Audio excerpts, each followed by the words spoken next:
Sud Radio, les vraies voix qui font bouger la France, 19h-20h, les vraies voix de l'emploi, Jérôme Laverny. Le travail, c'est la santé. Travailler sans aucune sécurité de l'emploi. Parce que nous vivons plus longtemps, il nous faudra travailler plus longtemps et partir à la retraite plus tard. Le pouvoir d'achat, c'est d'abord le travail, c'est la rémunération, c'est le salaire qui tombe chaque mois, qui vous permet de payer votre loyer, vos dettes, votre alimentation. Travailleuses, travailleurs, c'est à vous que je m'adresse particulièrement ce soir. Paraîtrait qu'il y en a qui arrivent en avance le matin. Si, je le sais. C'est inadmissible. Il y a des gens qui travaillent ici. Je vous rappelle notre devise. Travailler moins pour gagner plus.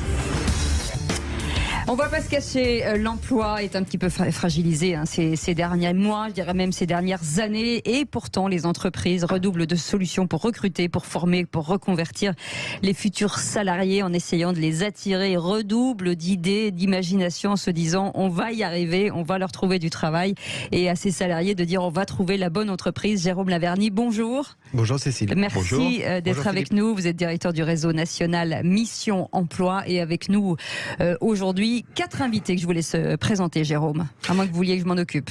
Oui, allez-y. Allez-y. Alors, Justine Leroy, directrice déléguée groupe SAP Expansion, groupe Wicard. Bonjour, Justine Leroy. Bonjour. Bienvenue. Barbara Plon, responsable secteur Nord, groupe Synergie Intérim. Bonjour, Barbara Plon. Bonjour. Et avec nous en studio Anne-Sophie Minkiewicz, bonjour. Bonjour. Vous êtes une ancienne infirmière, vous avez exercé pendant 4 ans et vous aidez les infirmières à se reconvertir. Et Justine Leroy, directrice déléguée groupe SAP Expansion, groupe WeCare, vous avez décidé de trouver de nouvelles orientations et vous avez créé quelque chose dont on va parler, c'est le CFA Entreprise, Jérôme Laverny. Oui, tout à fait. Alors en tout cas, en ce début d'année, si on peut parler de début d'année, en cette rentrée en tout cas, beaucoup de choses se passent, de belles mutations, et c'était l'occasion dans cette première émission d'en apporter le témoignage au-delà du florilège de l'introduction que nous avons entendue. Alors déjà, une première conclusion, il y a un très beau signal.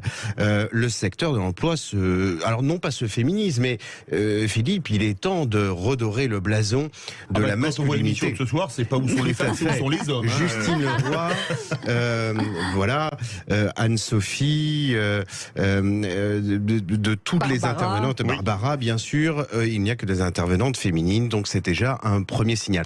Quoi qu'il en soit, en tout cas, effectivement, les difficultés se sont accrues, se sont accumulées dans les derniers mois.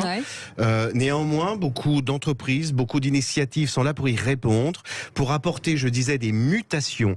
Autrement dit, pour essayer d'influencer les pouvoirs publics qui parfois manquent dans ce registre de cruellement d'imagination. Mais est-ce que ça veut dire qu'il fallait aussi réconcilier un peu les salariés avec l'entreprise, où on avait l'impression finalement que bon allez, on était dans son entreprise, on allait prester le matin et forcément le Covid a changé pas mal de choses et on a envie de bien-être au travail, on a envie c'est tout ce que j'entends moi de sens, de retrouver dans l'entreprise des choses qu'on partage à la maison, et les entreprises se sont, comme on dit le mot à la mode, disruptées en disant il faut qu'on change de paradigme. Vous avez 1000 fois raison de parler de sens, de mutation. Oui, bien sûr.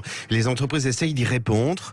Dans cette interface entre entreprise et demandeur d'emploi, immanquablement, il faut qu'on change le logiciel dans cette interface, dans la façon de faire, et on va le voir à plusieurs reprises et dans les différents témoignages.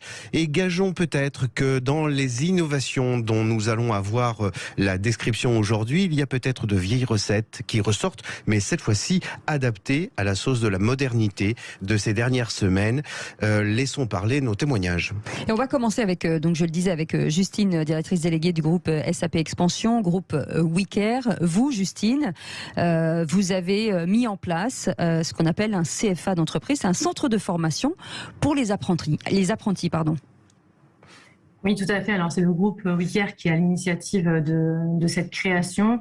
On est sur un métier, effectivement, dont on entend beaucoup parler, les métiers des services à la personne. C'est un métier sur lequel on a beaucoup de besoins, notamment avec le maintien de nos personnes âgées à domicile. Donc on a des gros besoins et l'initiative a été prise par le groupe WeCare, leader des services à la personne, de créer effectivement le premier CFA spécialisé dans les services à la personne pour former effectivement nos intervenants sur le terrain, mais également nos encadrants en agence et professionnaliser oui, c'est ça. la branche et permettre à des jeunes aujourd'hui qui ont des besoins ou qui se cherchent tout simplement aussi en termes de formation, de les accompagner sur le terrain, sur un métier en devenir. Ça veut dire qu'offrir une expertise aujourd'hui à des apprentis permet aussi d'avoir des salaires plus élevés aussi, c'est ça ? Aussi, et puis je pense que c'est aussi un point, enfin on entend beaucoup parler des métiers de service, c'est aussi charge aux entreprises aujourd'hui de les accompagner et de les professionnaliser justement pour rendre une expertise à chaque salarié aujourd'hui qui aurait vocation en tout cas à aller sur les métiers de service à la personne. Barbara, rappelons justement, allez-y Jérôme, je voulais poser une question à nous. Juste en mot, illustration par l'exemple de la pertinence de ce que vous nommiez tout à l'heure avec le sens au travail. Oui. C'est vrai que c'est un concept dont on a entendu beaucoup parler ces derniers mois et notamment dans la foulée de la crise sanitaire où en fait on voyait bien qu'un certain nombre de cadres envisageaient des reconversions, mais des reconversions qui avaient vocation à s'inscrire dans les métiers qui devaient servir en fait à la collectivité. Or, tout d'un coup, eh bien, ces métiers, le service à la personne, service à domicile, qui sont un exemple par excellence, par antonomase de ce sens du travail, eh bien, patatras, manquait là cruellement de candidats. C'est bien la raison pour laquelle il faut être très prudent en manipulant ce concept de sens de travail, de valeur du travail, parce que on le conçoit bien volontiers pour aller vendre du fromage ou être épicier bio, bien plus difficilement quand il s'agit de prendre soin des personnes. Mais il y a aussi un problème d'image aussi, parce qu'on a l'impression que le service à la personne, c'est toujours assez mal vu, où on dit bon, voilà, c'est un métier qui est pas hyper engageant. Et finalement, quand on parle avec toutes ces personnes, le retour d'expérience, nous on en a eu beaucoup en disant, mais il y a une espèce de magie justement d'aller voir des gens, de discuter, parce qu'il y a quand même plein de gens qui font des métiers qui ne parlent jamais à personne. Et c'est quand même un métier d'avenir. C'est un échange, c'est de l'humain, c'est effectivement le sens, c'est ça, c'est de s'occuper des gens et de retour de l'humain, Justine Leroy. Tout à fait. Aujourd'hui, alors vous parliez de sens et c'est exactement en tout cas la démarche que l'on a aujourd'hui. Alors moi je parle plus au nom de SAP Expansion puisqu'on est aujourd'hui une multi-franchise O2. Oui. Donc on a créé avec l'objectif de créer 100 nouvelles agences O2 partout en France justement pour répondre encore plus à un besoin de nos clients et cette proximité justement qu'on doit avoir entre nos clients et nos salariés. Et j'insiste sur le mot proximité parce que pour moi c'est aussi ce qu'on doit offrir nous en tant qu'entreprise, cette proximité qu'elle soit humaine dans les rapports humains en tout cas. Proximité qu'on appelle géographique pour pouvoir justement en fait intervenir rapidement, et faciliter tout simplement le quotidien de nos salariés. Ouais, c'est ça. Or, service à la personne, dans l'article défini, il y a, avec beaucoup plus d'humilité et de simplicité, un véritable sens. Oui, on conçoit trop souvent l'humanitaire avec une majuscule et un grand H, et de façon très hâtive, en envisageant comme ça le collectif. Bah non, service à la personne, à une personne, c'est véritablement être en service auprès de quelqu'un que l'on a identifié, qui a un nom, qui a un corps, et que l'on voit avec suffisamment de régularité pour en être satisfait, même si ça passe par des choses pénibles, parce que n'omettons pas, y compris le caractère pénible d'un acte, eh bien c'est pas grave. Est-ce qu'il n'est pas plus physiquement précieux et mentalement? Oui, mais est-ce qu'il n'est pas plus précieux, plus valorisant d'aller ramasser ces petites mûres pour les faire une confiture plutôt que de se précipiter dans le premier magasin pour en acheter? Bah non, ça fait plus plaisir de consacrer du temps, de la peine, de l'énergie, de la sueur. C'est moi qui l'ai fait. Voilà. C'est ça l'humanitaire. L'humanitaire avec un H minuscule. Disons au passage aussi, petit préambule sur le groupe WeCare. Rendons hommage à son fondateur, Guillaume Richard, un type absolument extraordinaire, et avec un H minuscule. Lui, il est un H minuscule, qui a eu notamment l'humanité de conserver son siège d'une entreprise aujourd'hui d'envergure internationale au Mans, comme logiquement un président qui se respecte aurait dû logiquement déménager en plein cœur de la Défense. Et ça, c'est relativement précieux. On va continuer à en parler dans quelques instants, ma chère Cécile. Avec nos invités, on va entendre bien évidemment Barbara Plon et Anne-Sophie Minkiewicz.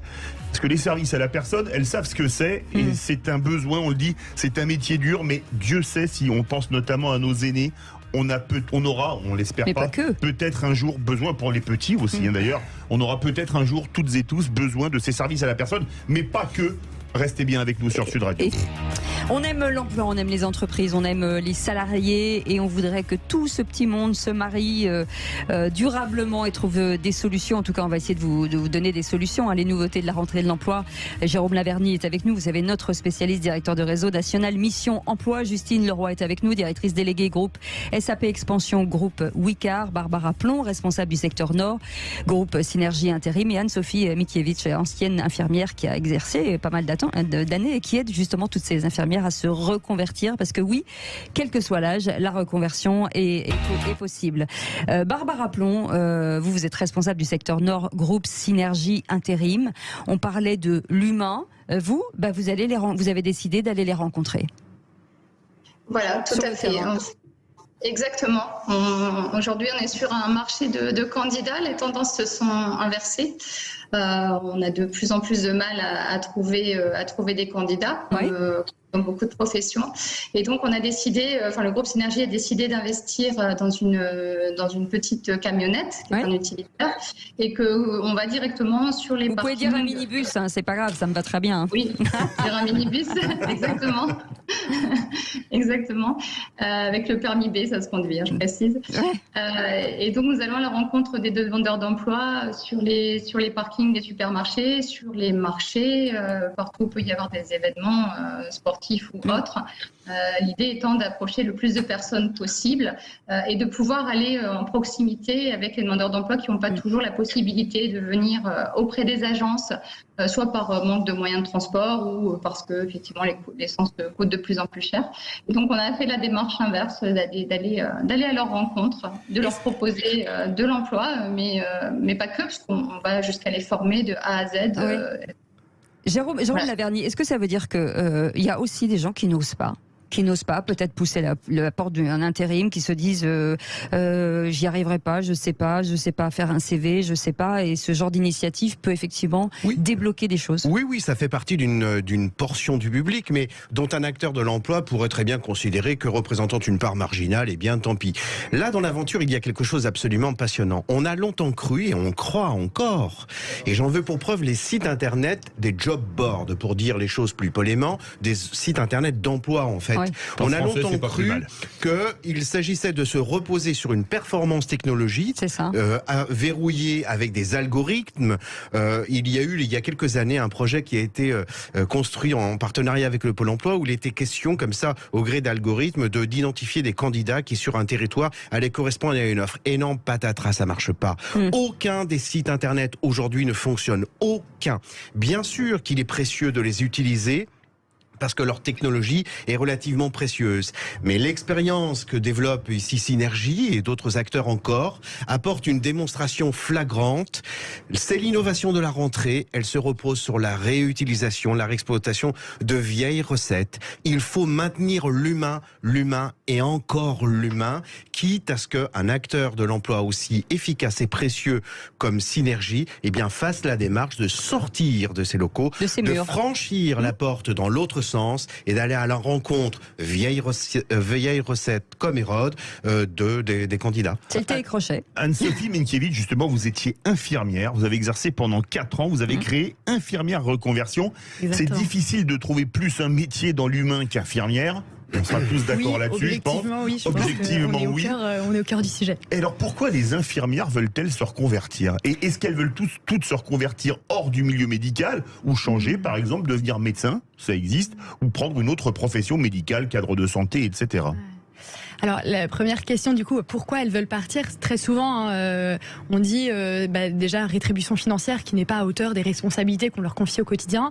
En réalité, ça n'arrive que dans la 4e position. La première position, et la première raison, on l'a dit, c'est le sens.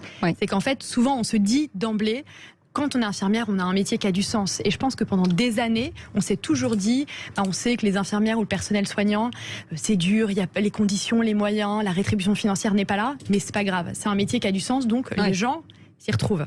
Sauf que là, ce qu'on dit, tout ça, ça vole en éclats parce qu'il n'y a plus de sens, parce qu'en fait, à force de pressuriser les gens, les conditions et les moyens, il n'y en a plus. C'est-à-dire qu'on se retrouve dans des situations, je me sens, parfois, en fait, on doit transfuser en urgence, etc. On n'a même pas de pied à perfusion. En fait, on prend un cintre, on retourne un cintre, et voilà. C'est hallucinant. Ça, c'est un exemple. Et il y en a plein d'autres.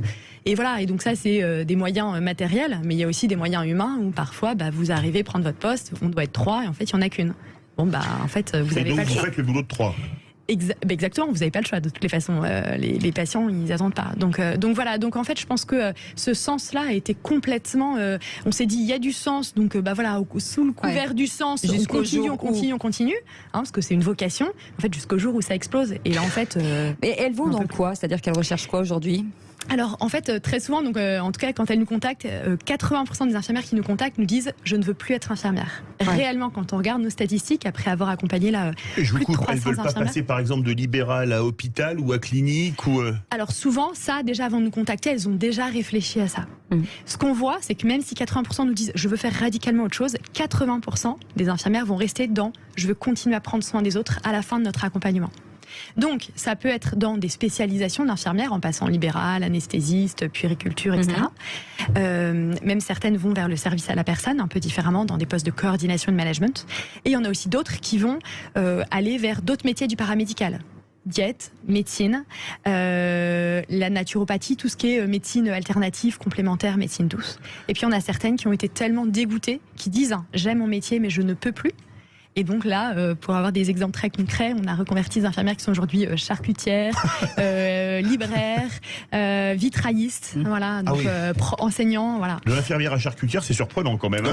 Deux informations capitales ressortent de ce témoignage, vraiment absolument fondamentales. Ça veut donc dire que le concept et la valeur de sens au travail que l'on agite est très peu convaincant, parce que voilà un métier qui est pétrifié, gonflé de sens. Et c'est bien la raison pour laquelle les candidats s'y orientent et qui tout d'un coup perd un certain nombre de personnel. Oui, mais la charge mentale est plus importante parfois. C'est la deuxième information. C'est que nous sommes une société qui réussit la performance de décourager des gens qui s'orientent dans des métiers qui ont du sens, qui sont prêts, et qui sont prêts à y dépenser beaucoup d'énergie, de temps, de sacrifices, y compris, j'imagine, dans la vie familiale. On arrive à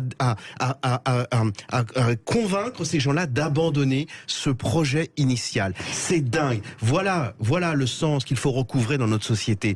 Essayez de ne pas perdre ces gens qui, initialement, s'étaient orientés vers ces choses-là. Exactement, et pour rebondir sur ce que vous dites, c'est exactement ça. Quand on voit les infirmières, c'est le métier numéro 1 qui est demandé à Parcoursup pour les jeunes bacheliers. Donc en fait, il n'y a pas de crise de sens ou de vocation. On a envie d'y aller, mais on a vraiment rester, par contre, en fait, le problème, c'est qu'on n'a pas de problème à attirer les gens. On a le problème à les retenir. Le problème, il est sur la rétention des talents. Vous le constatez, vous, Barbara Plon, comme vous travaillez chez Synergie en intérim, des infirmières ou des personnes qui sont infirmières qui disent « Moi, j'en ai marre, qu'est-ce que vous pouvez me proposer en intérim pour travailler en attendant ?» Oui, complètement. De plus en plus, des aides-soignants, des infirmières, effectivement, ce sont des métiers qui n'attirent plus, enfin qui attirent, mais qui a du mal à retenir en fait les personnes par la pénibilité. En fait. Est-ce que ça s'ouvre aux hommes ? Est-ce que, parce que là on dit infirmière depuis tout à l'heure, mais est-ce que on a le même constat chez les hommes ? Eh ben vous bougez pas, vous savez quoi, on va partir en pub, on va répondre dans quelques instants. Ça y est, un beau teasing, voilà. Mais messieurs infirmiers, vous êtes infirmiers, appelez-nous, dites-nous si effectivement vous avez la même charge mentale, dites-nous si c'est un métier dans lequel vous avez envie de rester ou c'est un métier que vous avez envie de faire. 0826 300 300, on vous attend au standard avec toute notre petite joyeuse bande, puisque ce sont les VV de l'emploi ce soir, 19h26, et merci de votre fidélité, on revient dans un instant. Eh bien, oui, on est d'accord de dire qu'il faut faire bouger cette France et l'emploi et nourrir les entreprises et nourrir aussi les salariés pour que les entreprises et les salariés se retrouvent sur le terrain de l'emploi. Ça nous fait plaisir avec nos invités ce matin. Alors, Jérôme Laverny, directeur réseau national Mission Emploi, on le présente plus. Justine Leroy est avec nous, directrice déléguée groupe SAP Expansion, groupe Wicard. Barbara Plon, responsable secteur Nord, groupe Synergie interne. Et Anne-Sophie Mikiewicz, qui est une ancienne infirmière et qui aujourd'hui s'occupe de cette reconversion des infirmières. Donc je le disais juste avant la pub, on parle d'infirmières, mais est-ce qu'il y a beaucoup finalement, Anne-Sophie, puisque vous êtes là, d'infirmiers Est-ce que c'est un modèle en voie de disparition ou est-ce que finalement les hommes finissent par embrasser cette profession ? On est toujours sur un ratio de 10% en fait. Ah oui, c'est pas beaucoup. Non, c'est à peu près un peu d'engagement, messieurs. Allez. Un homme pour 10 infirmières. Et en tout cas, nous aujourd'hui, par rapport à la reconversion et à ce besoin de sens différemment, on est à peu près sur ces mêmes statistiques là aussi. Je voudrais vous poser une question à toutes et tous, évidemment à Jérôme Laverny.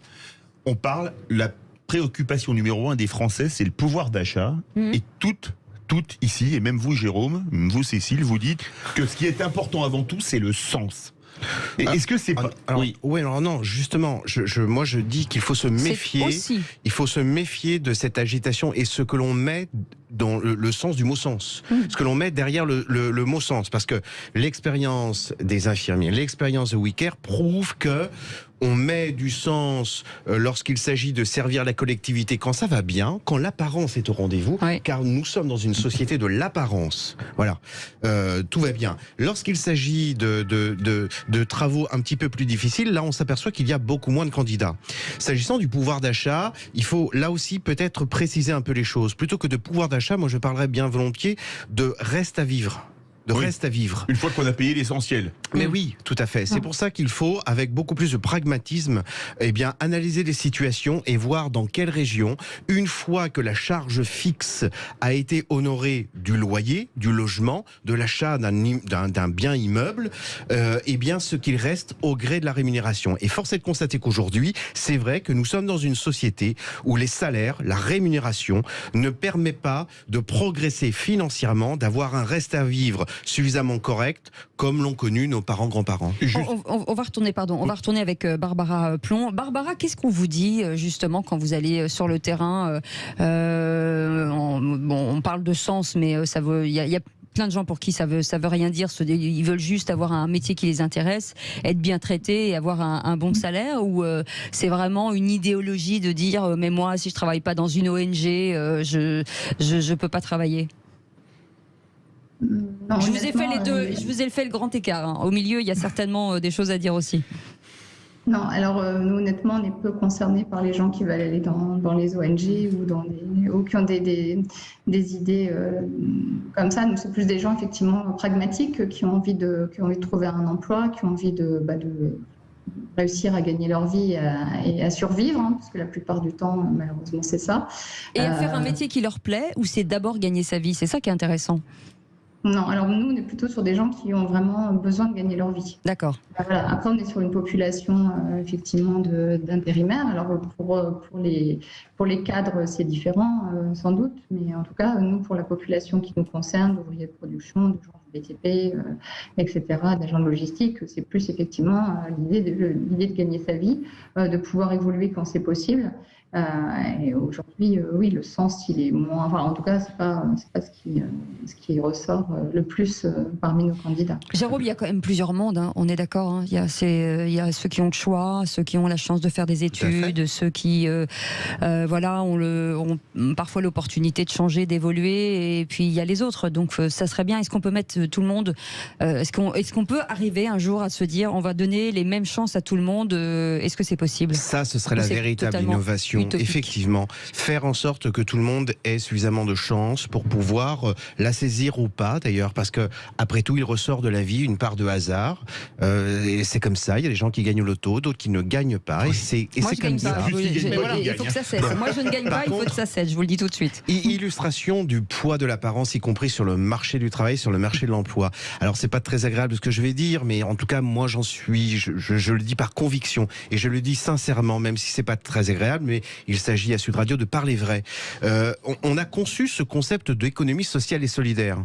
Ça signifierait donc qu'il y ait une économie pas sociale et pas solidaire. Oui. Et dans cette économie sociale et solidaire, avec cet appétit d'apparence, on y range des associations, des entreprises comme Blablacar.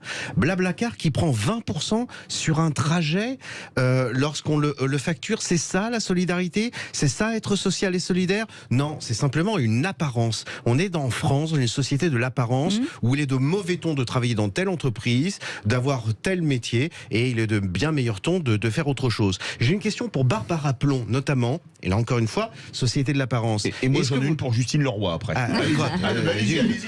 Je vais revenir de Creuse. Allez-y, vous rendez de Creuse, alors allez-y. Il faut me pardonner. Alors, est-ce que dans une agence d'intérim, il y a des gens qui, volontairement, en franchissent la porte pour avoir des contrats qui, à défaut d'être précaires, ne soient pas des CDI, qui veulent, en somme, avoir des contrats d'intérim, voire des CDD?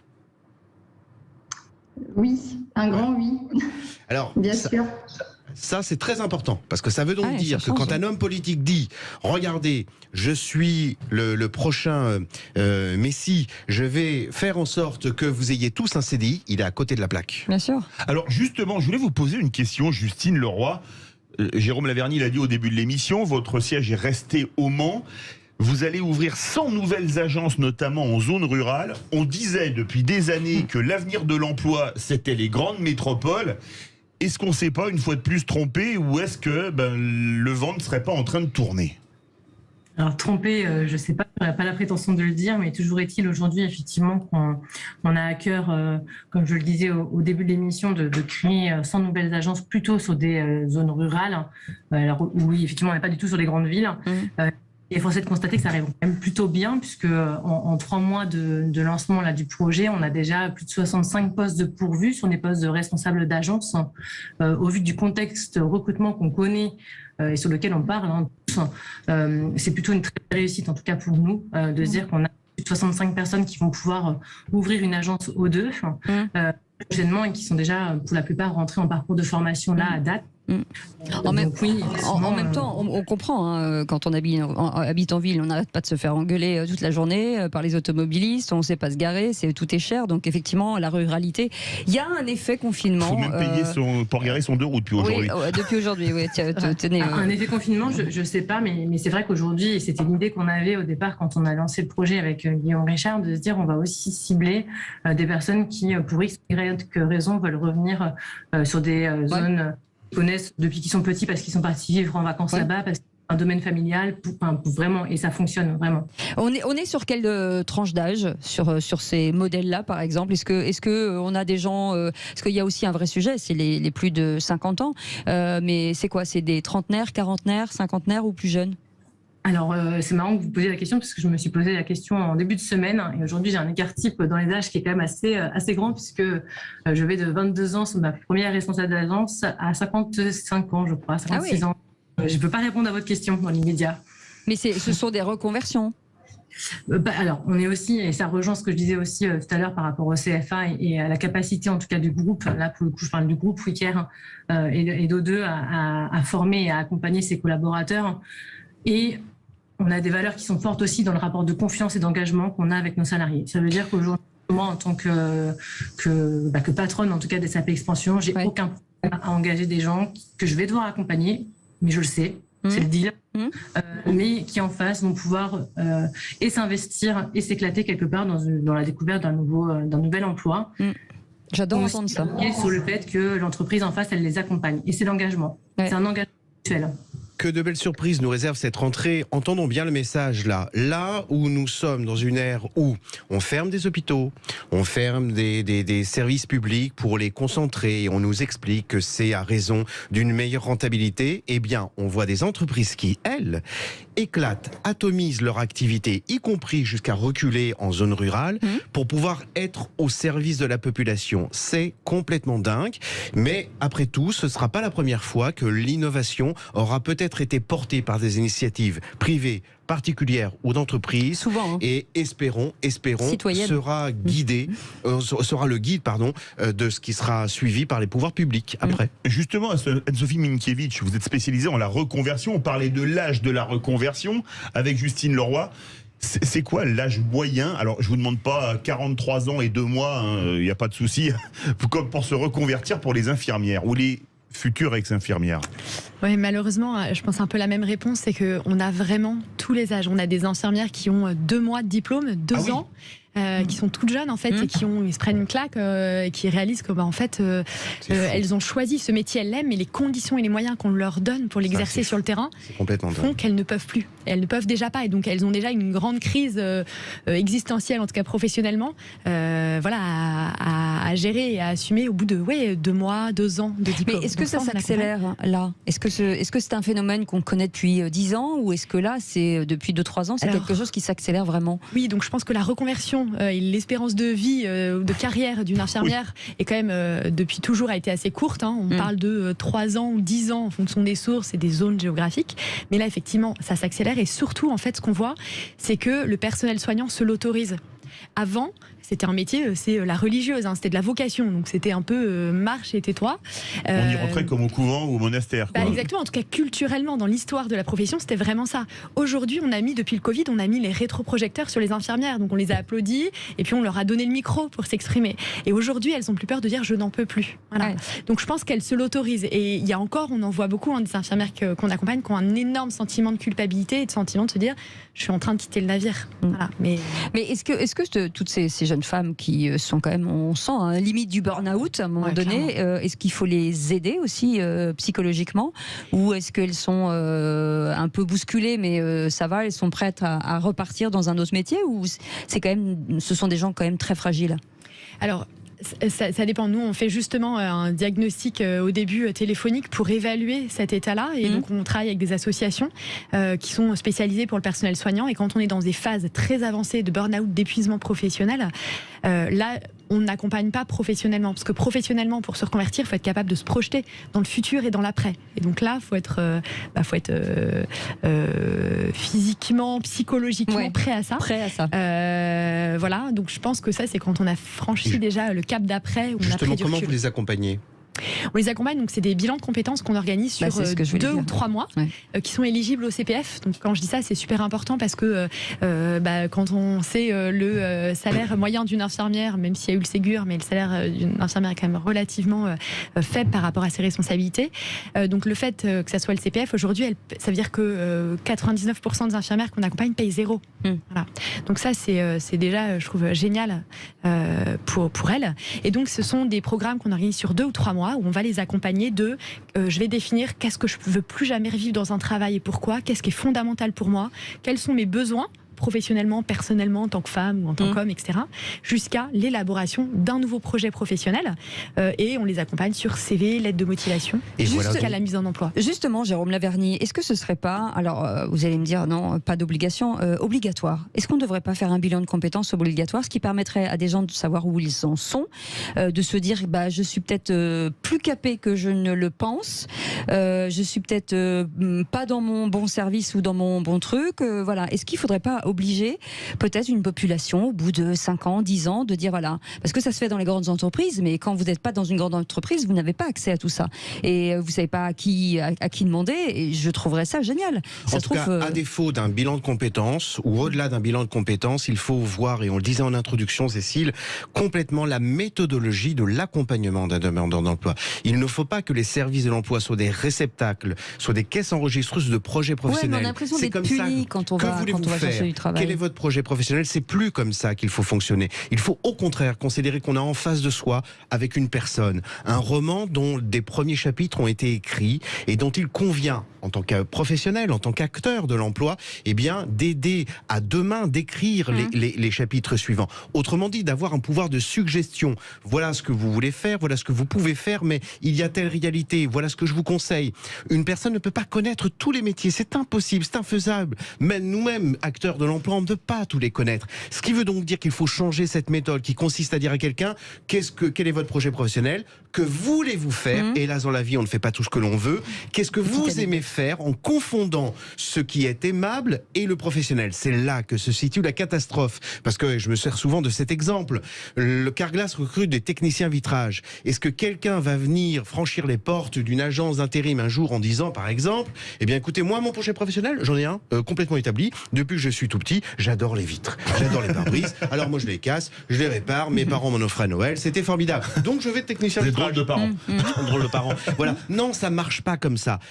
Et la fiche de poste et surtout le discours d'un RH, Carglass le dit, ils veulent des gens bricoleurs qui ont un sens clientèle. Donc il faut que les services de l'emploi, à l'instar de ce que fait Anne-Sophie avec des bilans de compétences, aient un pouvoir d'analyse et de suggestion comme on le fait avec un proche lors d'un repas. Petite anecdote juste avant de partir en pub. Il y a quelques années, j'étais pilote automobile. Avant, c'était mon métier. Et quand j'ai décidé d'arrêter, je me suis dit je vais rentrer sur le marché du travail. Donc je suis allée voir des gens qui s'appellent Pôle Emploi à l'époque. Enfin maintenant surtout. Et je leur dis voilà. Et on m'a demandé qu'est-ce que vous savez faire. Je lui dis voilà, je suis pilote automobile, donc je ne sais faire que ça. Et on m'a proposé d'être chauffeur de taxi. Donc voilà, pour vous dire qu'il y a vraiment un problème en fait. Oui, dans la méthodologie. Oui, tout à fait. Oui. Elle sait conduire, donc pourquoi pas chauffeur de camion aussi.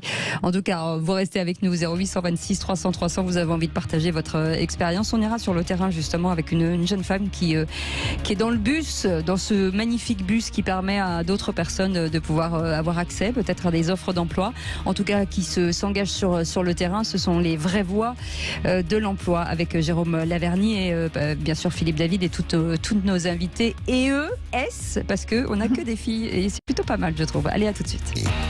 Et il est là, Jérôme Laverny, et c'est vrai que grâce à lui, on découvre de belles initiatives, de jolies personnes en tout cas qui s'engagent sur le terrain et pour trouver des solutions à ceux qui sont fragiles, ne pensent peut-être pas à se dire qu'ils pourront retrouver du travail, mais on peut retrouver du travail. Jérôme Laverny, il suffit d'être, ce que disait tout à l'heure Anne-Sophie, d'être bien accompagné finalement. Tout à fait, d'être guidé, d'être conseillé. C'est un travail que d'accompagner sur le registre du travail.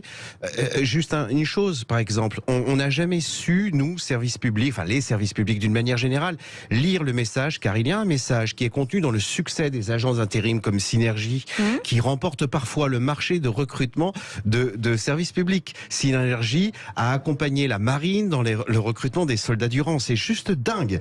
Donc ce succès, il dit quelque chose. Il dit que ces gens-là sont plus efficaces, car ils sont plus rapides, car ils ont des outils qui sont un peu différents.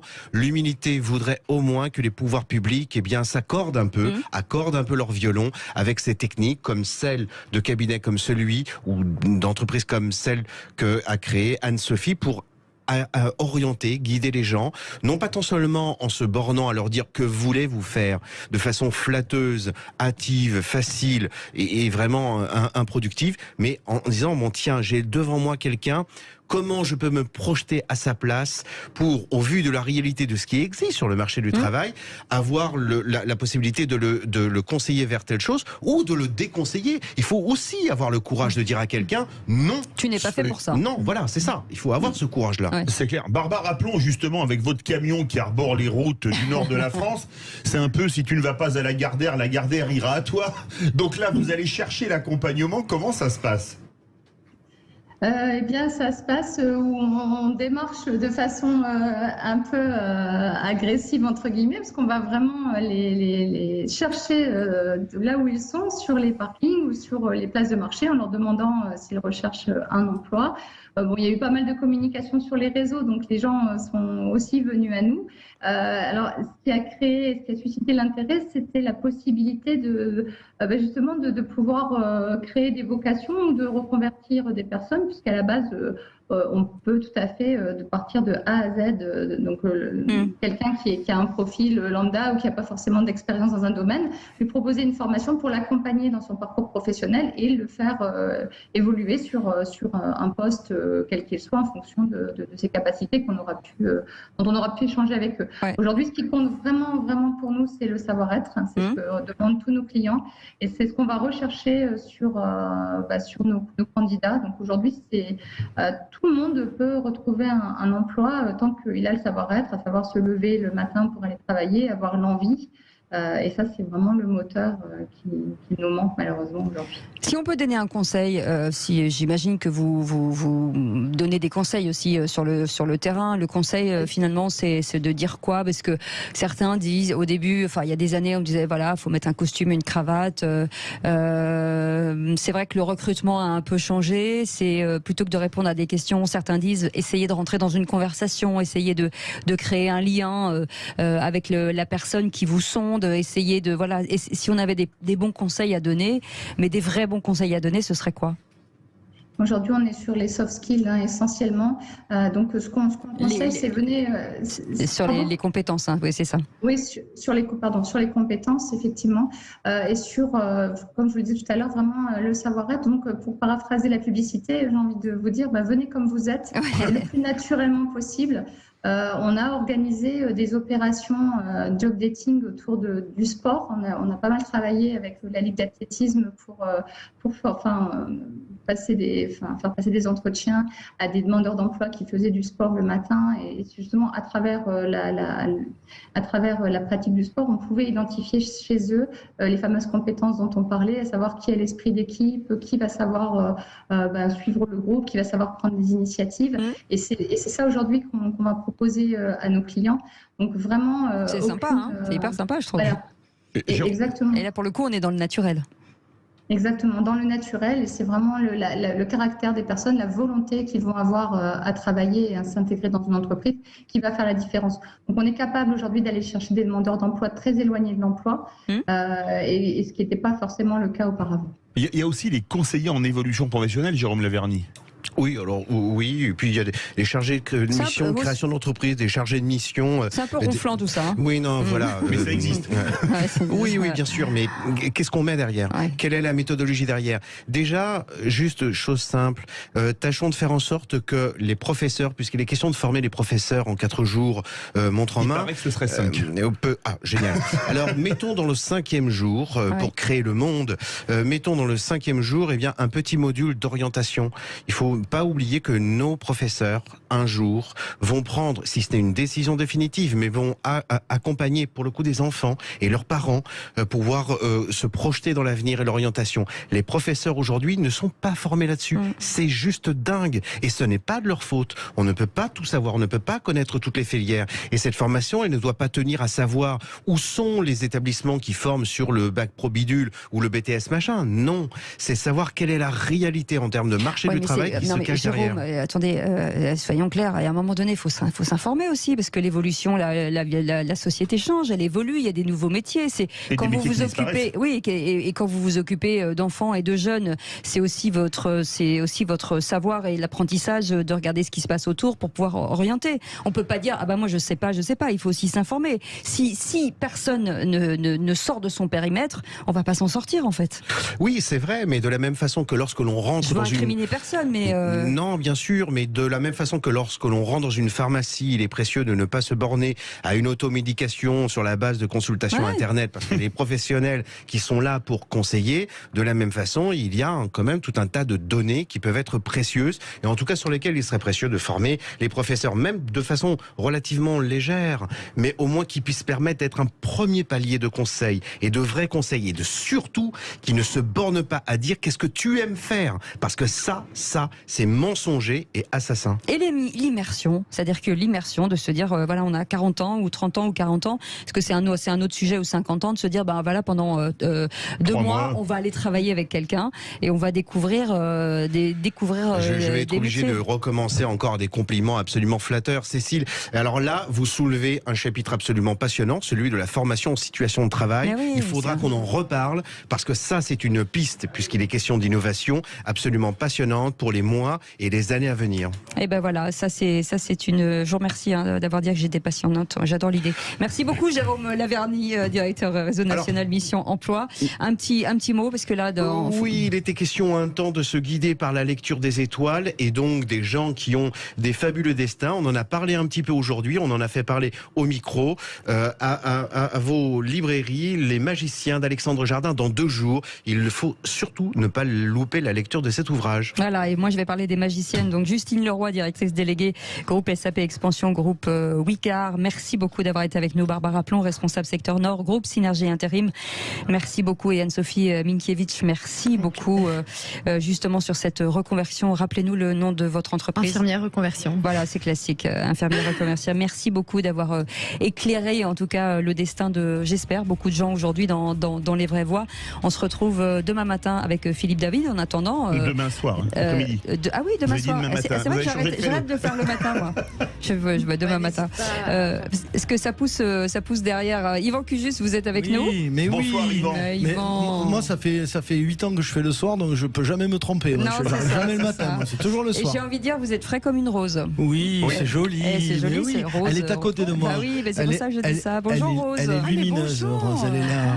Pardon, mais parce qu'on est en direct. Mais oui, on est en direct. Et pourquoi vous me faites parler alors? Avec nos amis des Vraies Voix qui sont avant nous, Philippe David, Cécile de Ménibus, tout le monde est là, toute l'équipe. Il m'a totalement... Alors, Grégoire qui est avec nous est un kinésithérapeute et youtubeur qui fait des cartons aussi bien dans la kiné que sur YouTube. C'est pointu. Et c'est pointu. Et il dissipe beaucoup le plateau. Le plateau. Et Rose, vous, un petit truc là pour nous endormir ce soir avec votre voix douce. Petit papa. On est en avance. Je ne sais pas. Non mais je lui ai demandé un cadeau, elle me fait un cadeau. Voilà, et en fait, on va jouer tous les deux avec Rose tout à l'heure la liste, son fameux titre identifiant parmi les titres identifiants de Rose. Ça va être un moment live dans le Loft Music. Vous savez quoi, on va rester, on va vous écouter. Mais oui, venez dans le studio, vous changez et puis on vient ici faire la fête. Et vous savez ce que j'ai envie de dire pour clôturer ces vraies voix, ma chère Cécile? Non, je ne sais pas. Ciao Bella. Oui. Bravo. Vous êtes trop mignons tous. On vous embrasse. On vous embrasse. Merci à tous d'avoir participé à cette émission. On vous souhaite une très belle soirée et merci de votre fidélité à toute la grille de Sud Radio. On vous aime très fort et on vous retrouve demain à 17h. Salut.